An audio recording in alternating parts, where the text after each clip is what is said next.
on the 2nd of August 2024. Thank you once again for joining us on News Tonight, where we broadcast live from Nile Avenue. My name is Patricia Lukoma Mpango. Let's head straight into the bulletin, where the First Lady and Minister for Education and Sports, Mrs. Janet Museveni, has encouraged the older generation in the NRM party to remain active by providing guidance to the younger generations in their communities. She said that the old age is a gift from God, and like all things that God gives, it has a purpose.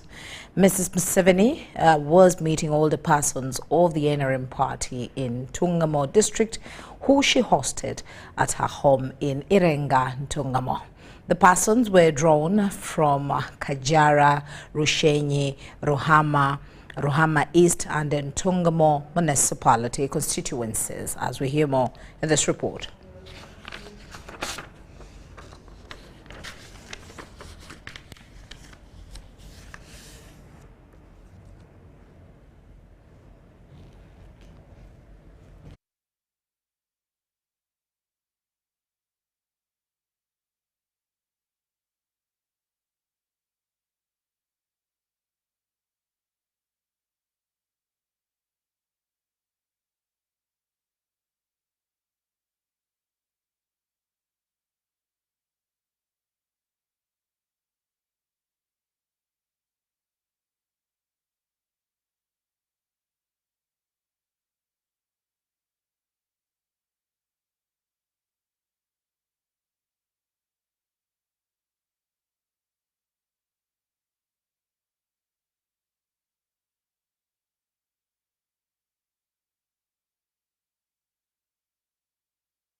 Well, we do apologize for a technical glitch, but as we head back into the bulletin, President Museveni has received credentials from 4 newly accredited ambassadors and high commissioners in Uganda. The ambassadors presented their letters of credence to His Excellency the President on Friday afternoon, 2nd August 2024 at State House in Entebbe.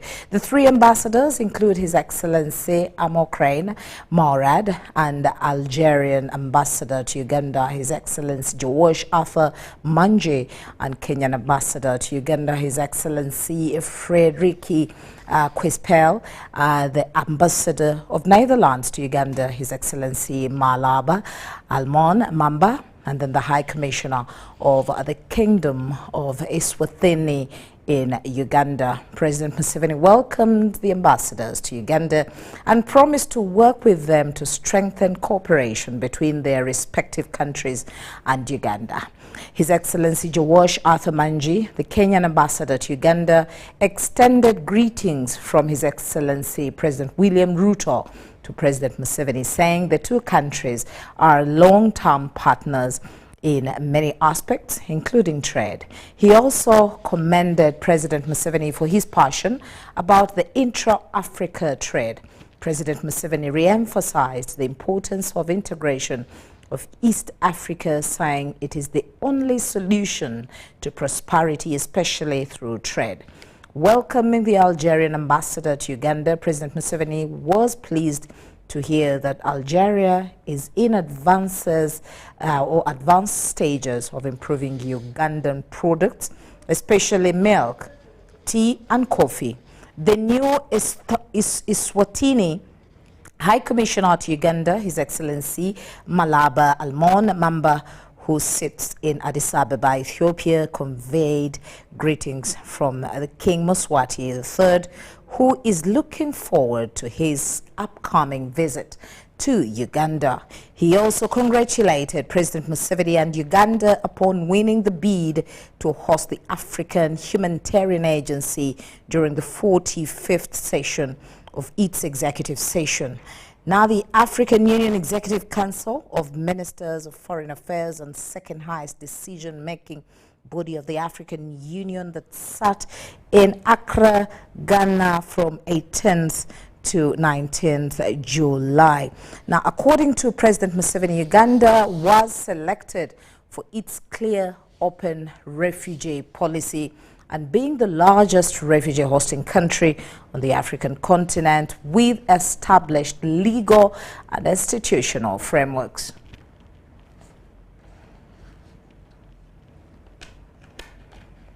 Now, President Yoweri Museveni is expected to be in Nebbi Town Council tomorrow to grace a Thanksgiving ceremony of the State Minister for Mineral Development, Fiona Nyamtoro.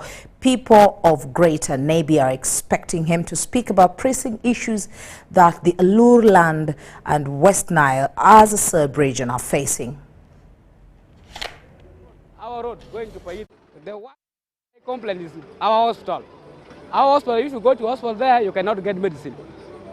The work of hospital is just write to you, we send you outside to go and buy outside in the clinic. The second one is the road. Our road going to Paida is not good. If there is rain, no going. The vehicle stuck on the road. We want president to talk with them.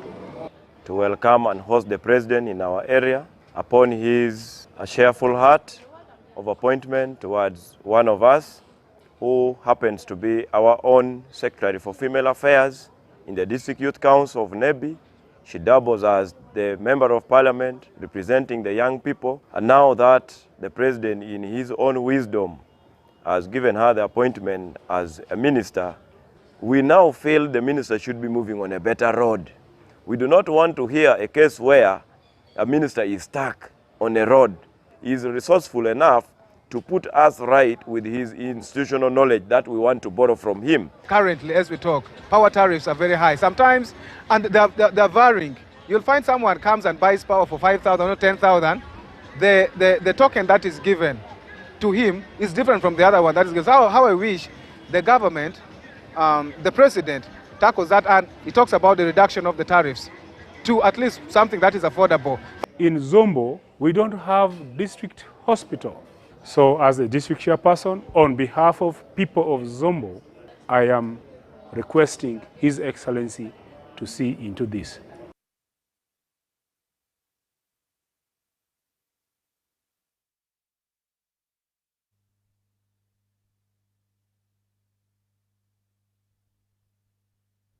The corruption case against 3 legislators on whether the court should allow the recorded audio by the chairperson of the Human Rights Commission, Mariam Wagadia, to be played to court as evidence against the accused. Members of Parliament facing charges of corruption at the Anti-Corruption High Court include Yusuf Mutembule of Bubulo East, Paula Kamba of Buseki constituency, and Sisen Namujo, one member of Parliament for Rengo District.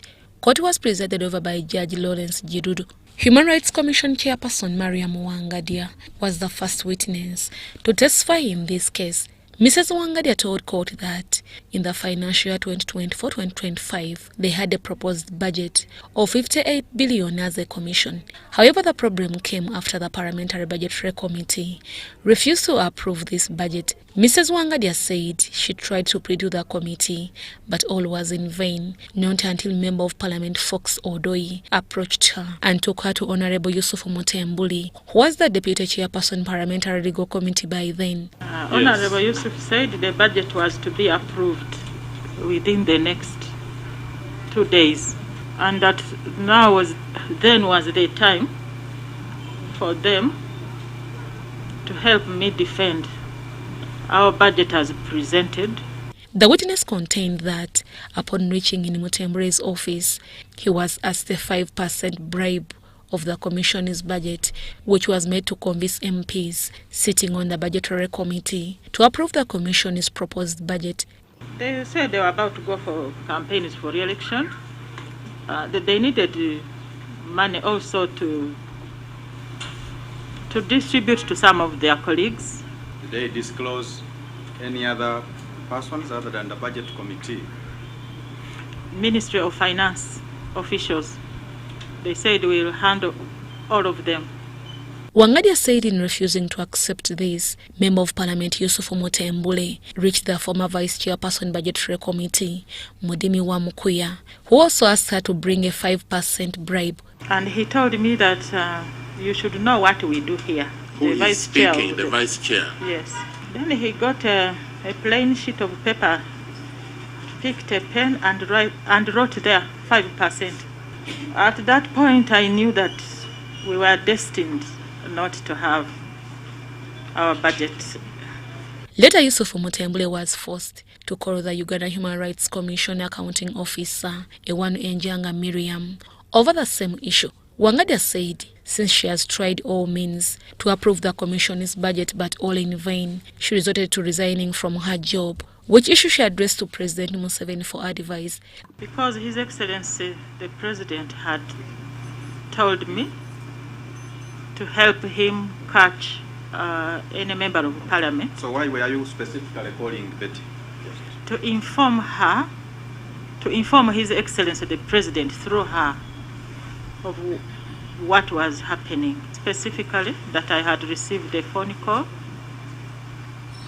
from a member of Parliament asking me to meet them at Hotel Africana. The Uganda Human Rights Commission boss added that later Yusufu Mutembule called her to meet at Hotel Africana. However, this time round, she moved with the recorder he got from Major Bet Kagaba from the President's office with the intention to record the conversations while MPs were soliciting the 5% bribe. However, it was hard for the defense legal team to allow prosecution to play the alleged recorded audio to court by the Uganda Human Rights Commission chairperson Maria Wangadia. Just confirming if you listen to it, whether you are in position to recognize, identify whether it's the conversation that you saw recorded. My Lord, we have strong protestations. This witness in the dock is not an expert in voices.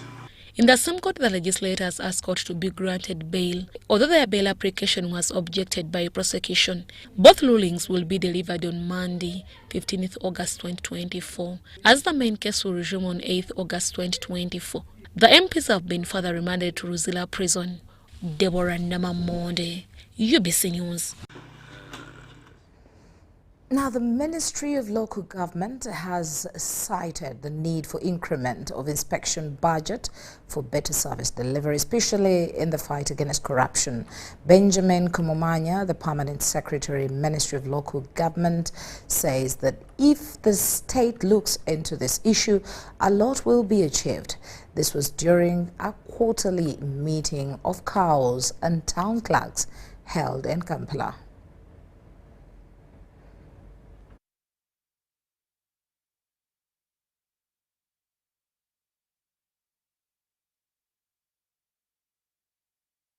Officers and town clerks of cities and municipalities across the country have held an engagement to devise means on how best to improve service delivery in their areas of jurisdiction. Among the topics tackled were how to increase on local revenue, issues concerning the soliciting of money by the Service Commission in regard to recruitments, about the widespread allegations, submissions about recruitment in local government, about selling of jobs. We have come together, sit under one roof, discuss and deliberate. We take people through the laws, and we are able to look for solutions to deal with that matter. I think there is need for more cooperation of the central government agencies with the local governments to be able to share the challenges which are on the ground. The Permanent Secretary, Minister of Local Government, Benjamin Kumumanya, says there is need for an increase in their budget to ensure effective service delivery. But because of constrained budgets, especially by coordinating it consumptive. We don't have enough budgets for inspection. So we are rallying everybody to support us, provide resources. So we are calling upon the relevant bodies, Ministry of Finance, Budget Committee of Parliament, and all others to look into the issue of expanding our inspection budget for us to reach everywhere. The Deputy Inspector General of Government, Dr. Patricia Chan, graced the meeting. Because governance is about strengthening accountability and ensuring that there is effectiveness and efficiency in the management of public affairs within local government. Failure to adhere to good practice in governance affects service delivery because you end up seeing poor quality service, you end up seeing compromises in respect to management of contracts, you end up seeing challenges even in procurement. Mr. Chan urged the cows to be accountable in whatever they do to ensure corruption is a dead vice in the country. Because you are actually the gatekeepers. If you don't enhance supervision, if you don't tighten your belts, if you do not go the extra mile and think about new and so on, all this corruption will be happening. Every decision you take, think about its implications on the people. Remember, you're holding the position in trust of the people. Various participants said the engagement is timely since it gave them a platform to convey their grievances. Technical, you do enforce corruption and address corruption well. But if it is political, you will end up concentrating on the mukene. Procurement, there are issues, but when you try to intervene as an accounting officer, chances are that these people are going to fight you. We've stopped a number of contracts. We've deleted people from payroll. They have papers that are not matching. Others are absent, they are absconded, but they are getting salary. Now when you come in and you want to be smarter, you delete them from payroll. They shoot you. Some of our colleagues have died, doctor. Arrested publicly, everybody is aware that we are that bad. When we are cleared, there is nothing that is mentioned publicly and over the media that we are cleared. And we go back to the people. My plea and request is, if we are vindicated, can we also be publicized that we are free? Rebecca Nantongo, Kenneth Tanaba, UBC News. Now, the Director General Uganda Investment Authority, Robert Mukiza, has donated 10 computers to Seseme Girls SS to help enhance technological students. Alex Nayambajimana, the Vice Chairperson of Kisoro District and School Management Team who received the computers, applauded Mr. Mukiza for the initiative.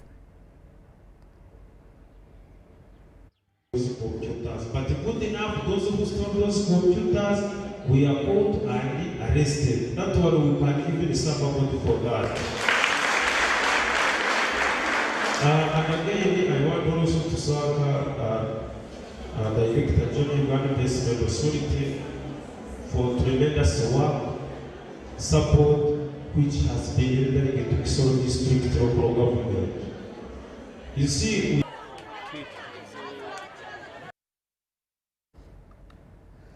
now, Lera University has started an initiative of supporting cocoa growing in northern Uganda through research on the crop to support communities that are already growing cocoa on a large scale.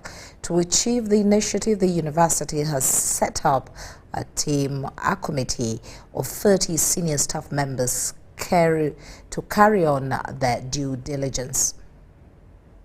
This farm here started in 2016. The 30-member committee that was set up by Lira University to research on cocoa has started its work on the due diligence on cocoa farming. The team made its first visit to Trinity Mix Farm in Doklo District, one of the excelling farms in cocoa farming in northern Uganda. For the team in the university, I want to say that this should be a coordination team. We have identified the university as being one of the dissemination points because you are all not coming from one place.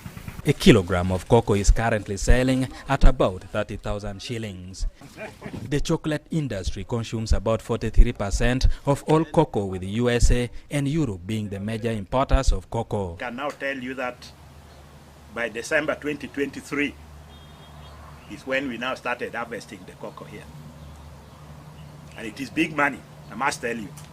Once you plant it and it starts to produce the pods, you will just be plucking it for the next 70 to 80 years. The research team set up by Lira University is to gather necessary information for the university to aid in establishment of a cocoa farm at the university for research purpose in the region. This is the best time for the university to get involved. The element of research should be built in. The only thing is we need really that training that will enable us set up a cocoa farm. When we start now planting cocoa, it is going to help us eradicate poverty, and then it is going to bring income to the university. The farm has so far raised hundreds of seedlings which farmers have planted across the region, but challenged with the technical support in raising the new crop in the region. We are encouraging the individual farmers and institutions to come and learn what we are doing, the best practices in cocoa, alongside other crops. And when they come, we tell them to do two things. One, we ask them to learn about land utilization and then land use management. Cocoa is a perennial crop that is harvested twice a year, earning about 13 million shillings per acre annually. Eddie Olwa, UBC News. Thank you very much there, Eddie Olwa. Now, a group of women from Rubanda district have expressed concerns over alleged corruption scandals by some of their leaders. The concerns follow allegations that the Rubanda woman member of parliament invested 400 million shillings service award given to her by parliament to the women groups in the district. Let's hear more in this report. I want to tell you, I had all the liberty to use that money for my personal gains, but I didn't do that. Prosem Babazi Akampurira, the woman member of Parliament Rubanda District, is one of the Parliament commissioners who allegedly received the 400 million shillings from Parliament as a service award during the belated Rubanda District Women's Day celebrations held in Rubanda West County in June 2024. It is said that Akampurira told the women group that she used some of the said funds to launch a project called Prosperous Women Rubanda. I gave that money to the people because I know how important my people are. And let me tell you, I have never picked any money or stolen money. This is money that came from Ministry of Finance and it went to my account. So I had all the liberty to use it for other things. But I got that money and put it in the community and it is doing great wonders. This initiative aimed at providing village women groups with 300,000 shillings as a seed capital. Since then, several group members in the Prosperous Women's Group expressed their displeasure over their members' justification of corruption acts as goodwill towards her constituents. Some women expressed their disappointment, stating that the 300,000 shillings was insufficient for villages with large populations, where many were even left out.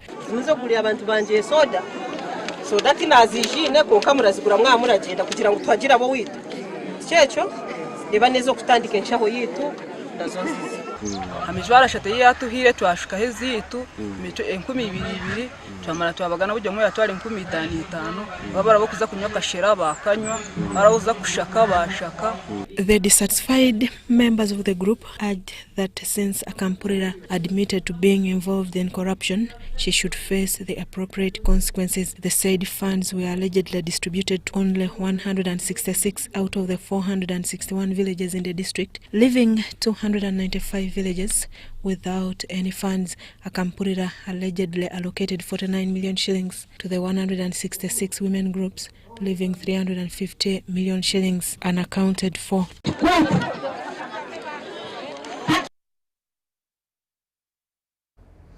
Now, leaders of Ntungamo, Kabale and Barara are requesting for a continuation of the Uganda's support to municipal infrastructure development projects. This follows the end of the 10th-year-old municipal infrastructure development program USMID that closed 30th June 2024. The project has provided for great progress in many urban areas through urban infrastructure, waste management, capacity building, institutional strengthening, among others. This is the sky view of Kabale municipality in the Kigezi sub-region of western Uganda. It was earmarked for a city status in the next financial year. This created the need for improved infrastructural facilities. This is why both the original Uganda support to municipal infrastructure development and its additional funding were embraced. A lot has since changed. At least we have Simtamak is on compacting to apply pavers for walkways, and we are yet to see the street lights being installed. The progress may have been slow, but it is promising. From the roads to street lights and parking, as well as pedestrian walkways, Kabale is on the path to advancement. The street lights, of course, it will also improve our security, because when we have the street lights, which normally we call security lights, people will be able to move at night without being hidden. So USMID is the way to go, and it's a program that I've seen, a program for results. Perhaps the municipality that it is will one day attain a city status just like Mbarara did. An aerial view indicates Mbarara as a city that has made progress part of its vocabulary.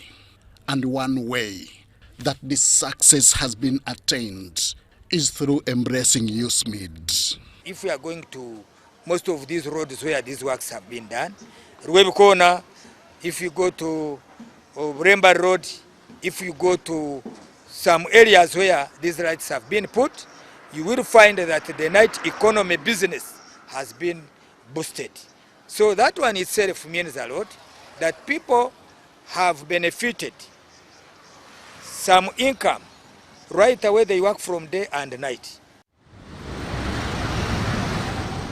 This is witnessed around Ruwebu Corner, near Kacheka Stadium, as attested by the city dwellers.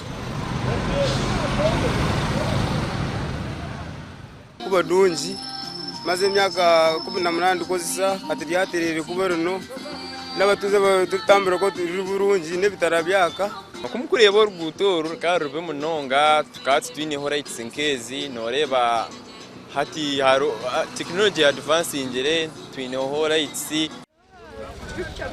The success of all this has been due to proper planning and working in liaison with the relevant stakeholders.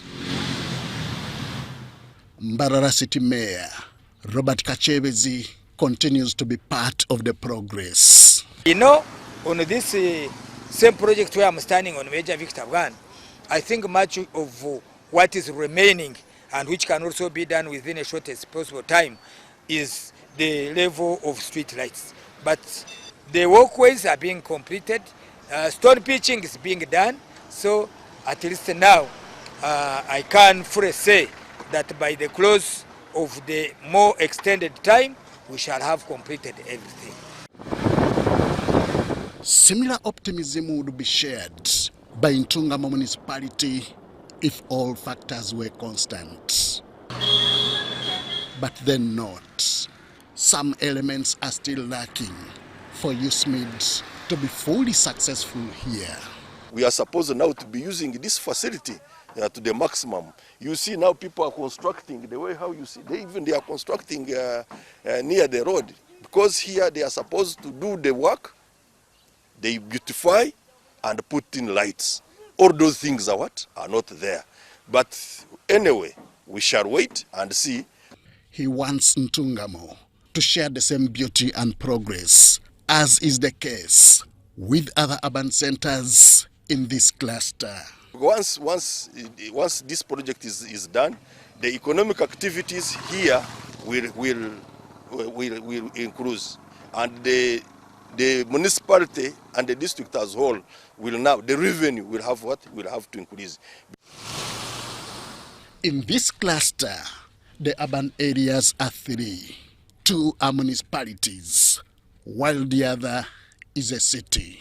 The 2 could be aspiring to become cities, and USMID project remains one of the avenues towards that direction.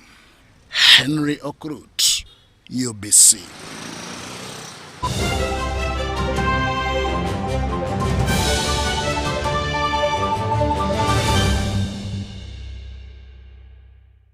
MTN tuseko Hajaruna Mbiru live in concert Friday nga mwenda August. Hajaruna Mbiru huyo kusenda hotel Rockton nga mwenda August. Monshoja atumye Hajaruna Mbiru live in concert VIP ya mtwalo 15 tukaba jigula kumomo ya mtwalo 10 ate meze ya milioni 3 nyiga kamunyenye emu mkaga 5 kamunyenye 20 kadala oba downloading amomo app wakule ticket ku sente ntono nga 10 August Colin Hotel mukono ticket ya shinjo mtwalo gumu po jigula ngo kosa momo jigula 15 VIP mtwalo 3 nga 11 August Maria Frema Saka shinje mtwalo 2 po jigula ngo kosa momo ya mtwalo gumu VIP mtwalo 5 ate momo mtwalo 3 n'ekitundu bitegekedwa keti events wawulone biwagirwa.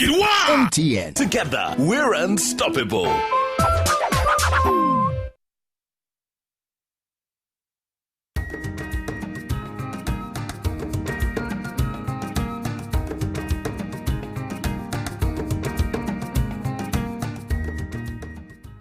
Banyeta ko Muhangi Donata ndi chairperson wa group.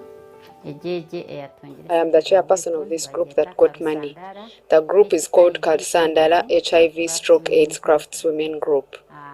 UWEP gave us money in 2017 and they gave us 3.3 million Ugandan shillings. We used it in 1 year and got 23 million out of it.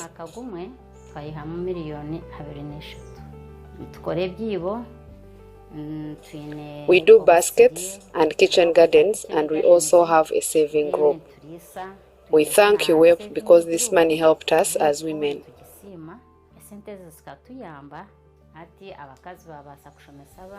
Women can now educate their children and build houses because many of them are single mothers. We work without jealousy because we want to leave a legacy that even those who will be around tomorrow will appreciate.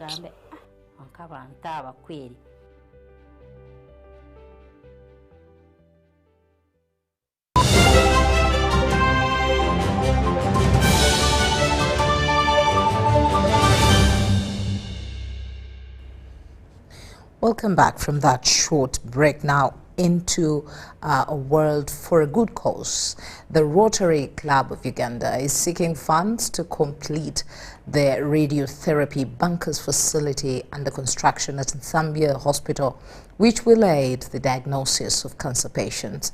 To this effect, Rotary Club HOP creator president of districts 9213 and 9214 have activated the Rotary Cancer Run 2024, aiming at soliciting 4 billion shillings out of the 16 billion targeted for the completion of the facility. The prevalence of cancer at both national and global levels remain on the rise, with Uganda registering 34,008 new cases in 2020, of which 22,992 succumbed to the monster. These figures could be brought down if all Ugandans stood up for the completion of the radiotherapy bunker facilities at Nsambia Hospital, which helps in reducing the recurrence of cancer. For some types of cancers, radiation will come after having your surgery and having your chemotherapy, just to reduce the rates of recurrence of that cancer. For example, breast cancer in its early stages is treated first with surgery, then with chemotherapy, then you can have radiation. The equipment we're talking about is about 5.2 billion, one machine. That is bringing it and fitting it. We want 2 machines. The machine has to be fit exactly, and there are technicians that have to make sure the machine is precise. Cancer care is one of the most expensive treatments and requires a collective effort, as explained by Rotarian Dr. Andrew Sechtoliko. It takes about 3.5 million for me to just say you have this type of cancer with that. I've not yet determined how I'm going to treat it. And let me tell you the most modern way to treat cancer. Once I know what it is, I do what we call gene typing on it. I see what type of genetic mapping it looks like. I also do some chemistry tests to see how best, which drugs it will best respond to.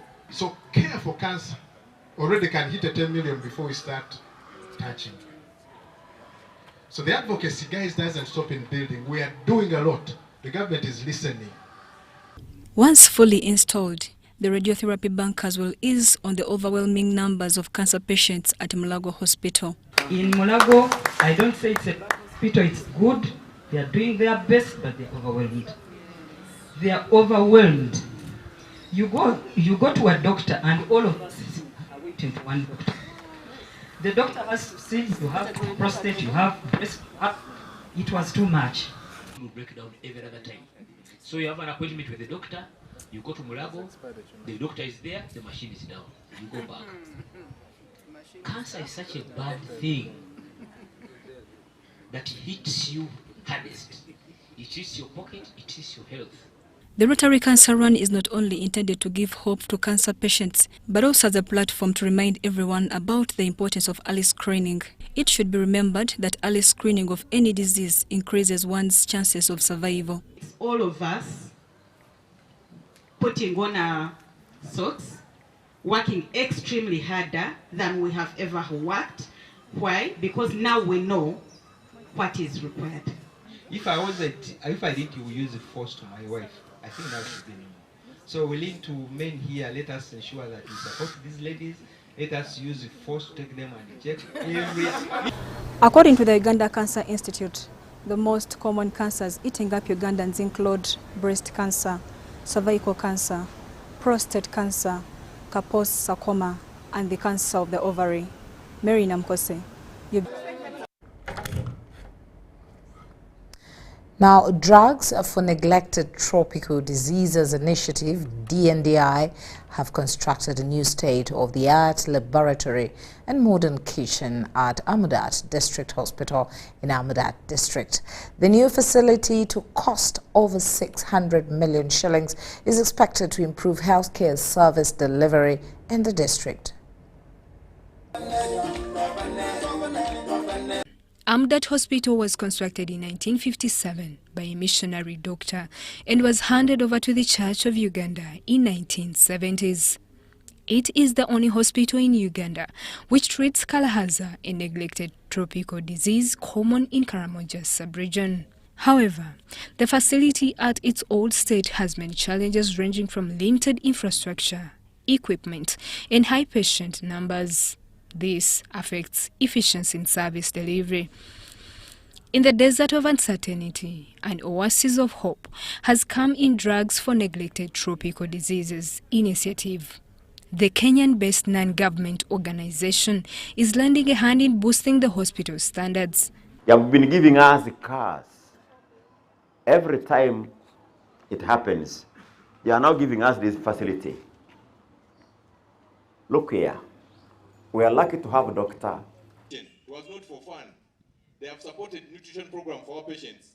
Nutrition is part of our treatment for these Kalahaza patients because they come when they are really malnourished. Now this block is going to be very important, a typical laboratory, which will test, I think, not only Kalahaza, but also other diseases. Thank you very much. Thank you also for training our staff. I'm told 2 are already going. One of them is Lois, DI, and all those people who have facilitated the trials of drugs here, so that now that Kalahaza can be treated in 17 days. Over 600 million shillings have been injected into the construction of the state-of-the-art laboratory. The aim of is to improve healthcare service delivery in the district Professor Samuel Kariuchi is the Eastern Africa Director for DNDI. Forward to be able to partner again with Amudat Hospital, the community here, to be able to move forward the fight against Kala-Azar and other neglected tropical diseases. By that, we hope and we trust that by 2030, when we hope and expect that we'll have eliminated VL or visceral leishmaniasis or Kala-Azar as we know it, that goal will be reached because of the partnership and putting effort in being able to detect the patients, treat them properly, follow up those that are lost to follow up, and be able to bring them here for treatment. The Acting Assistant Commissioner, Vector-Borne and Neglected Tropical Diseases at the Ministry of Health, Dr. Alfred Mubangizi, commended the funders for the initiative. For being innovative, and this drug has not only helped Uganda, but has also helped the patient of Kala-Azar in the whole world.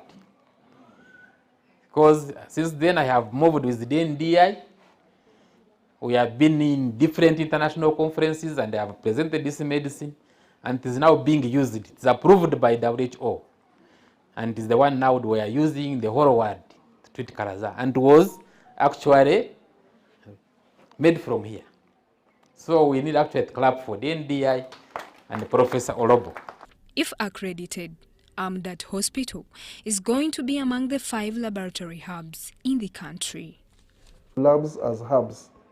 This includes Amudat Hospital Lab, Bokwa Hospital, Nakaseke Hospital, Imparo Health Center 4, Obongi Health Center 4, in order to increase our lab network. So Amudat Hospital is one of the hospitals that has been selected.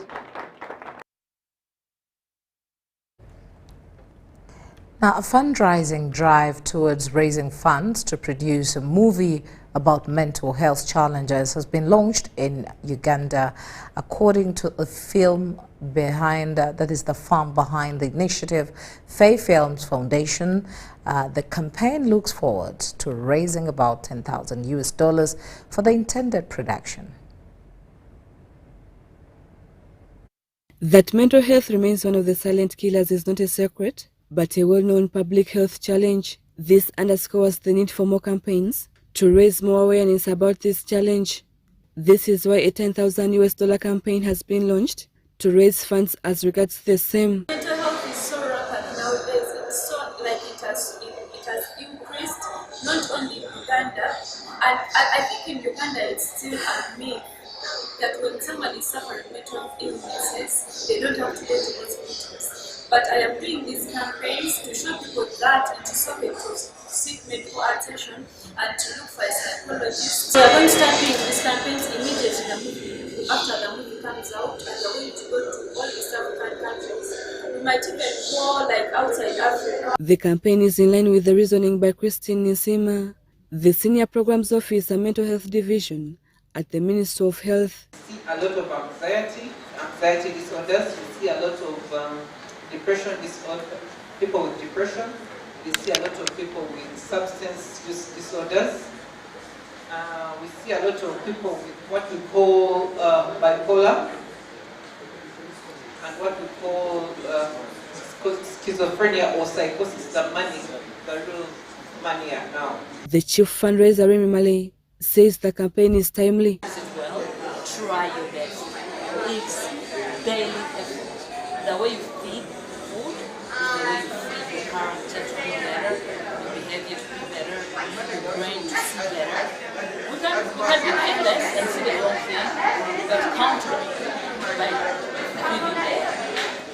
The most dangerous part is the subconscious. Each and every one of us is a potential candidate. For as long as you have a brain in your head, you are a potential candidate. This does not know age, this does not know financial ability, this does not know status, this does not know exposure. You can be the richest, most educated, whatever. Mental illnesses or mental challenges do not respect your status. She called for Now, Kampala Deputy RSSC in charge of Nakawa Urban City Division, Sheikh Dr. Kasim Kamgisha, has challenged Muslims against the dangers of participating in demonstrations, but work together to achieve their unity. This was at Naguru Mosque, where he led Muslim Friday Jummah prayers.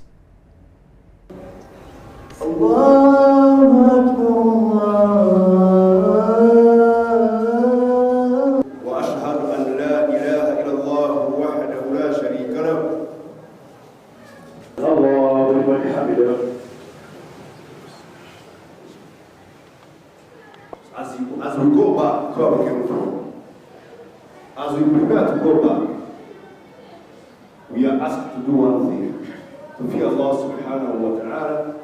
That shall be the best luggage we can carry with us until we go to the Number two, ensure that as we live on this earth, as Muslims, we work together. Work together as a family, work together as a community, work together as an ummah. That is when we shall stand strong and tall. That's when we shall stand with one voice which can influence policies for us as Muslims. But that's what shall make us counted among the Muslims.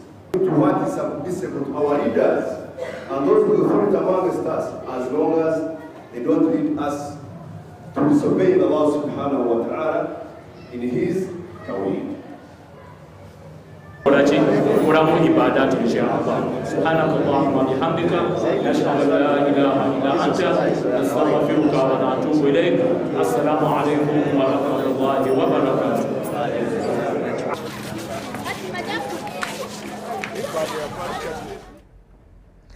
Uganda government has launched an initiative aimed at uplifting Muslim communities through agricultural projects. Muslim leaders from various regions attended a training workshop at Uganda Muslim Supreme Council headquarters in Old Kampala. Coffee farming, a popular agriculture activity in Uganda, has garnered significant interest, and the government, in collaboration with the Uganda Muslim Supreme Council, is now guiding Muslim leaders on leveraging their land for this crop seed.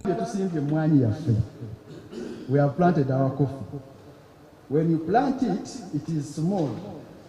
So at 6 months, kuba you plant in the rainy season. Enkuba wena atandikira kati tugiplantinze mu gw'omwenda kuba enkuba yaffe etera kutandika gwa munaana gwa mwenda bwe tunaatuukira ogwokusatu emwanyi yaffe ejja kuba etuusewa ku vviivi lyaffe. The training, led by Jacobo Chemutai Alunga from National Agricultural Research Organization NARO, involved the Uganda Muslim Supreme Council executives, NARO officials and Muslim leaders. Then for cocoa, the country this year has earned $200 million. That's about 600 billion.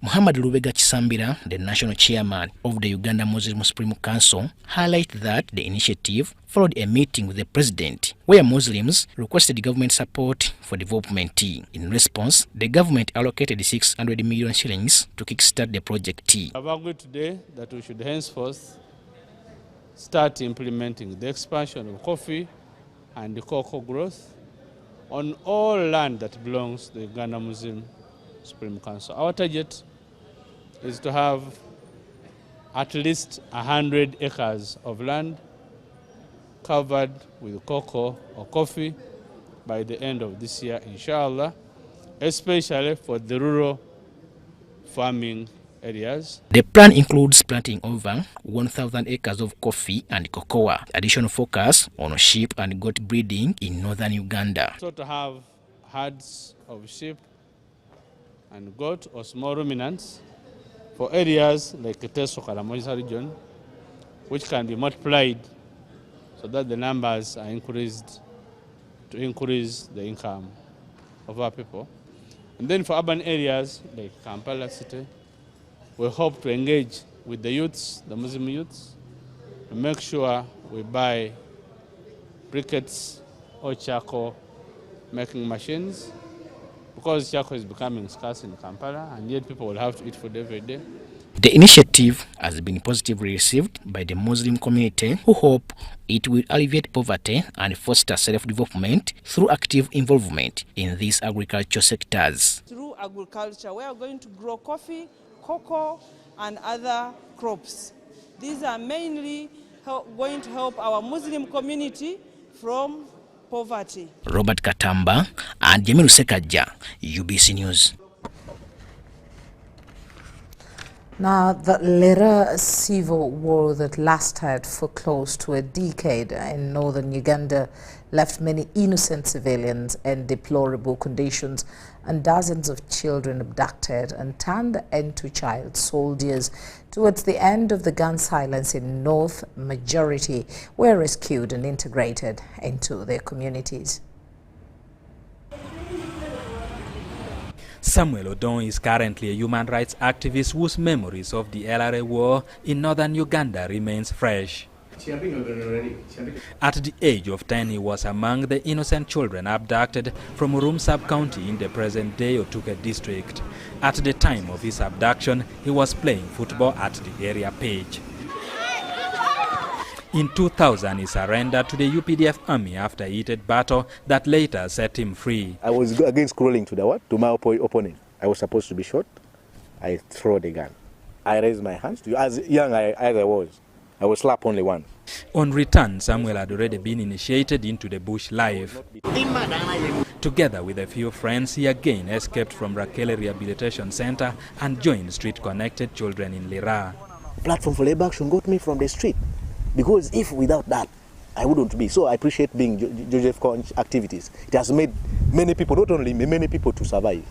Look at people who has been captured, children, women who have been captured and they are put them in Rakele or rehabilitation centers. Most of them are successful now.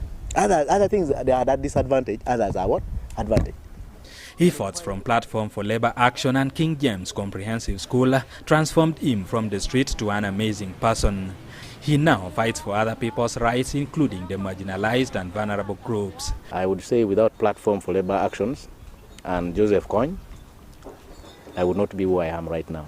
Working with the Platform for Labor Action, Odongo aided many employees to be paid by their abusive employees, including his former school director.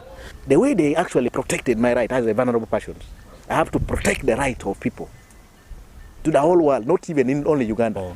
Happily married with 6 children, his focus is to inspire young people to rise to the occasion regardless of any form of barriers before them. These people have mission, and if we sit with them and we ask them, you will find even their mission is the same as the one for the president. Not like those ones, they are not get to boys. So if we arrest them without actually sweeping out these people who send them, we are not doing anything in the country. We are not becoming patriotic. We are doing things for our what? Benefit.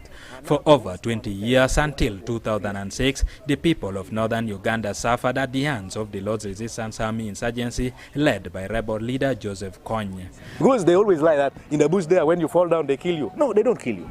When you are tired, they can't even carry you. Then they go to a place where they are resting or where they are praying. That time you rest. So those experience of being sympathy to people, I also got it from there. Being tough on the right thing, 100% I learned from there. About 1.8 million people were displaced during the insurgency. Eddie Olwa, UBC News.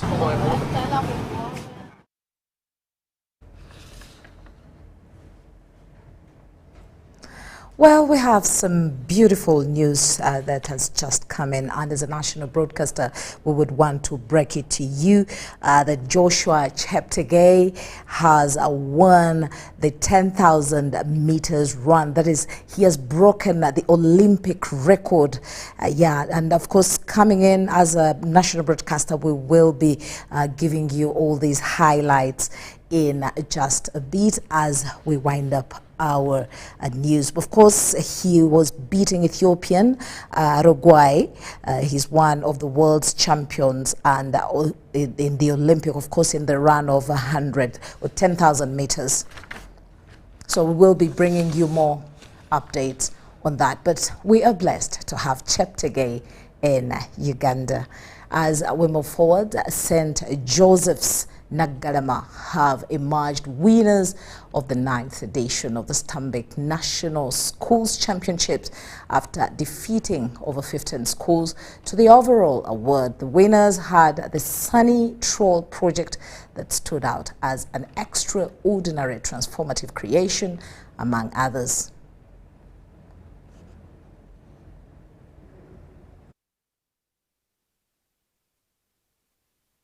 Right now, I really feel so excited. Words are out, but this has pushed us to our limits because we were tested. It's a sanitary alpha version. It's a machine that can mow, scrub, and also mop at the very same time. It uses solar energy, clean energy, and compared to the other lawn mowers, it is way better. We are planning to make a new model that is better than the available model right now. And that new model is the one that is going to be supplied to the other people, marketed and branded. Our concern as a ministry has and always will be, because this is a national schools championship, can we come up with a strategy to bring on board all the 20 sub-regions of this country? Because when we talk of the new lower secondary curriculum, we put emphasis on those competence-based. What are our children able to do?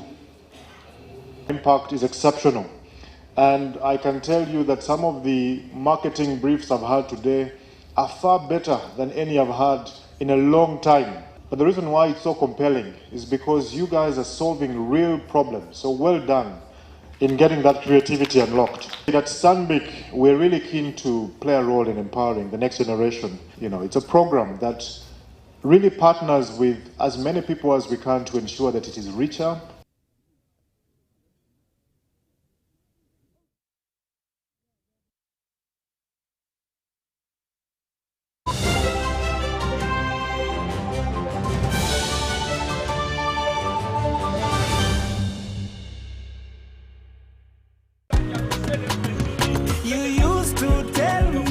I don't make you happy. All that time you would be complaining. I'll call you every day. Yeah, yo, baby, don't know. You can now get all the Chibuzi out with MTN voice bundles. Call all networks. Kubei Dondoro. Buy a 25-minute voice bundle for only 1,000. Or buy any daily voice bundle of your choice. Dial *100*21# and select daily, or use the My MTN app. When we talk together, we are unstoppable.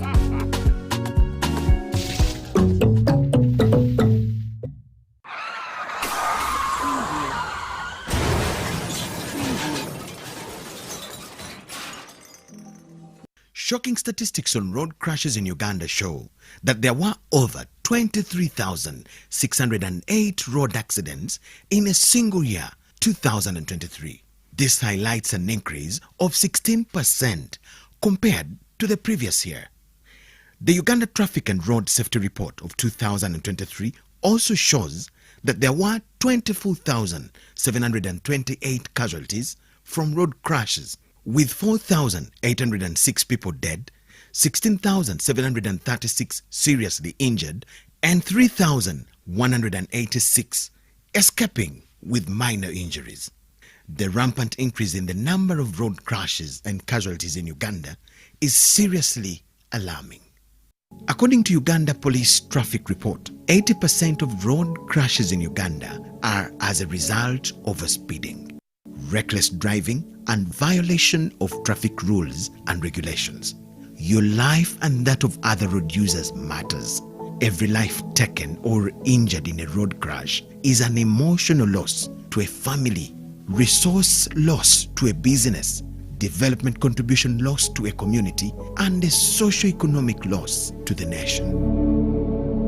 Join hands together to reduce and, if possible, eliminate road crashes from our roads by avoiding reckless driving, obeying traffic signs and rules, and maintaining public safety intelligence to keep ourselves, passengers and other road users safe at every time. Remember, drive safe today to live again tomorrow. Tofira kukubo.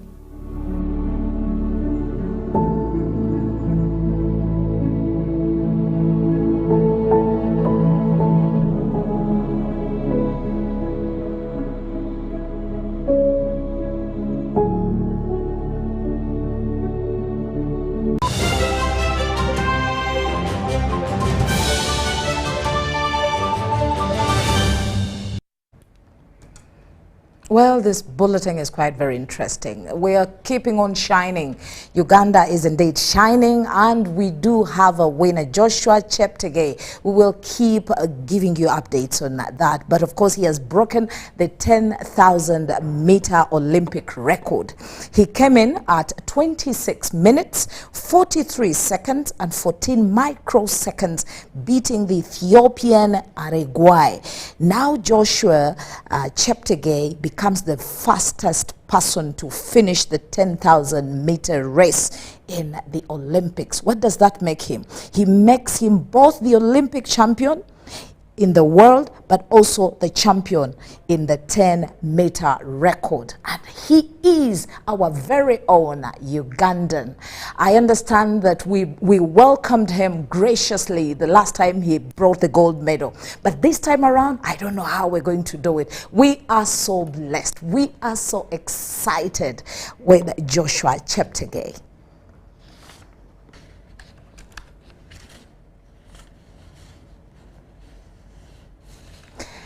Well, let's turn a little bit with still more enthusiasm. We want to step a little bit into the world of business where the academia and learning associates have refuted allegations that artificial intelligence will replace human workforce rather than creating employment opportunities to the communities. Let's have that story, and then we will be updating you more on what's happening with our world record breaker.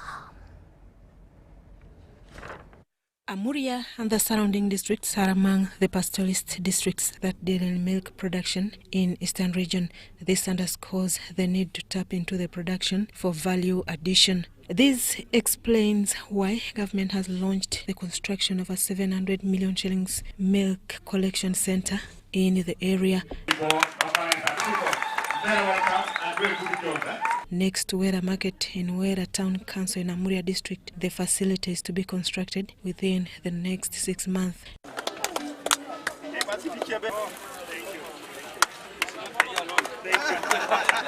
To ensure project sustainability, it will take locals to cross-breed cows in order to improve the quality of their milk. State Minister for Animal Industry Lieutenant Colonel Bright Ramirama officiated the groundbreaking ceremony. Part of my program is to encourage the Teso to improve their breed.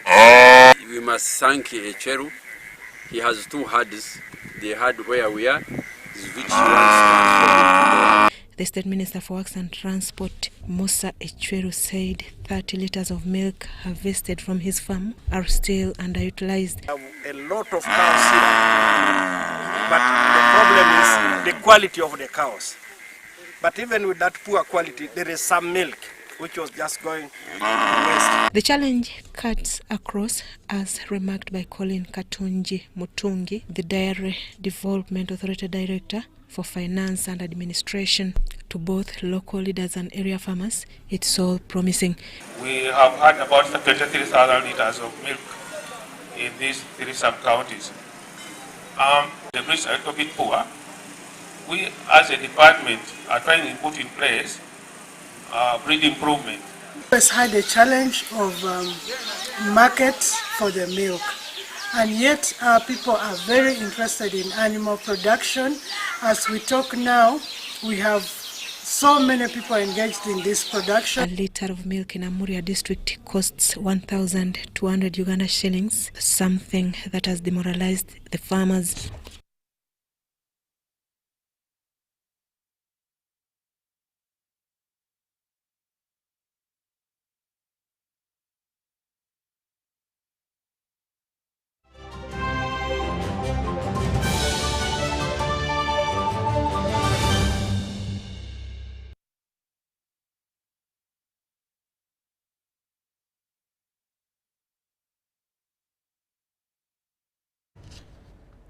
Again, in our sports stories, we are still, beaming with a lot of shining and a lot of brightness and joy that again Uganda gets the gold medal.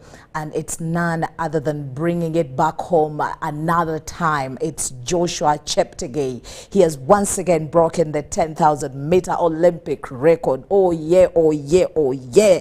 He came in at 26 minutes, 43 seconds and 14 microseconds, beating the Ethiopian Arigwai. He was quite some tough catch there. But then Joshua Cheptegei, now he becomes the fastest person to finish the 10,000-meter race in the Olympics. And he's not just the world champion, no, but he's also the champion for the 10,000-meter record. And is this Uganda, the Pearl of Africa, or something else? We are indeed blessed to have determined young men like these that are making our country shine across the world. We bless the Lord for you, Joshua Cheptegei. Oh yeah, oh yeah. Thank you so much again for bringing another gold medal home. We are very, very, very excited to welcome you again at the airport.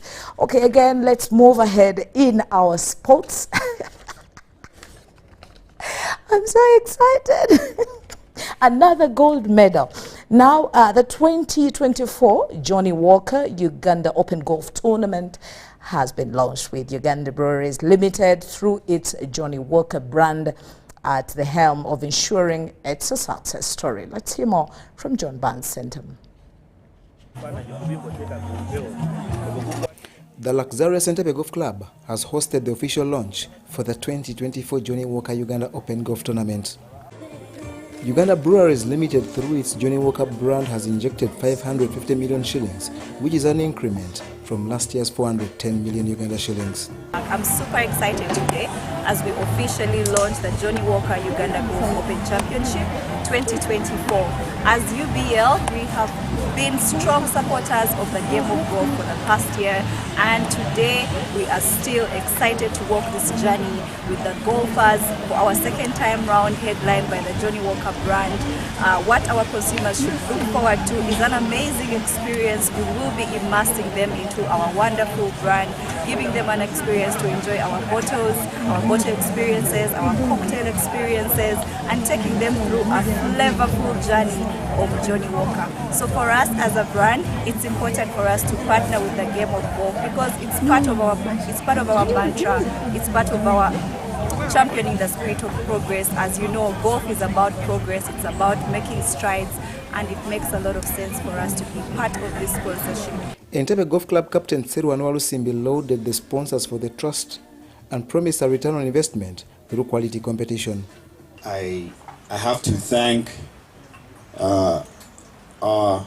everyone who's involved with the Entebbe Club for their tireless efforts as well to make sure that this course and this club is ready to host such an event.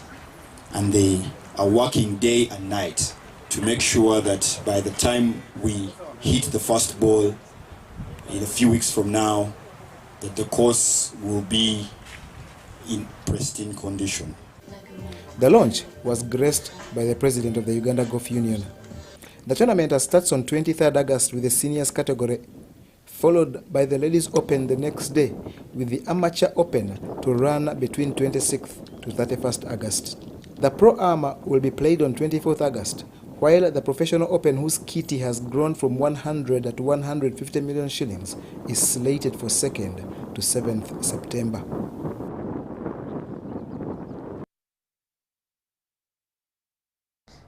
And in volleyball, the 2024 edition of the KAVC Volleyball Tournament has already begun in Lugogo today. This tournament will see 30 teams compete for the 3 days in both the men and women categories.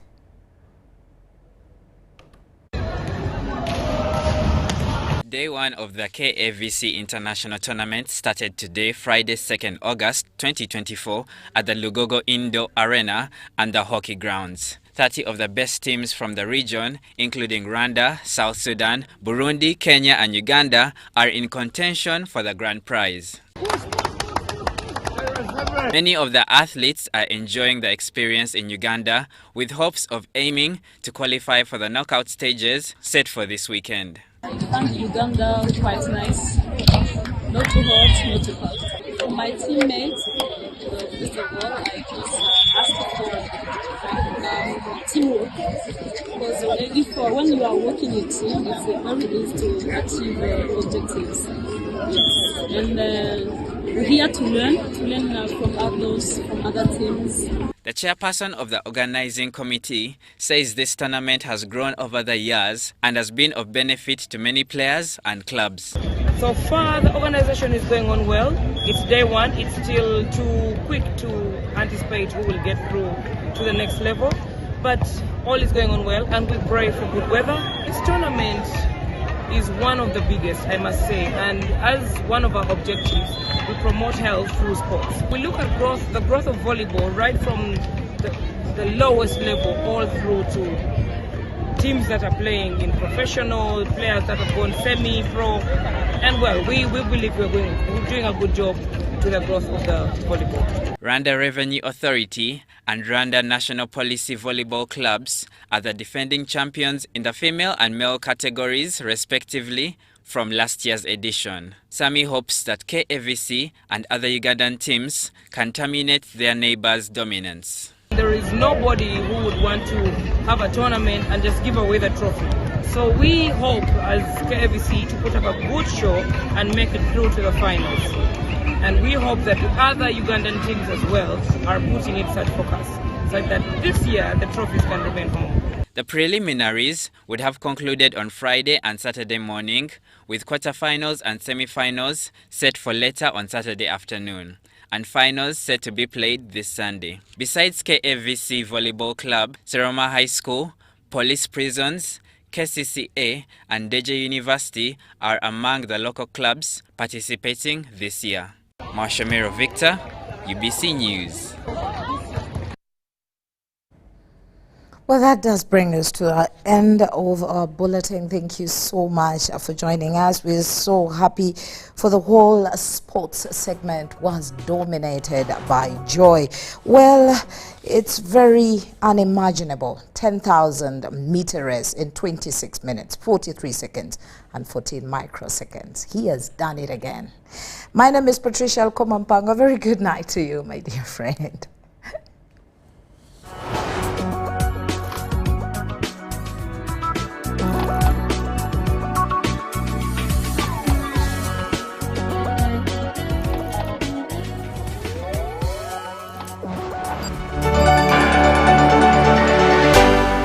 UBC, inspiring Uganda.